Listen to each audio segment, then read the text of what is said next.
அண்டமாய் அவனியாகி அறியொணா பொருளதாகி தொண்டர்கள் குருவுமாகி புகழறு தெய்வமாகி எண் திசை போற்ற நின்ற என்னருள்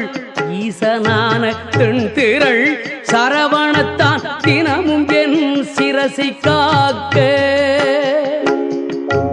அண்டமாய் அவனியாகி அறியொணா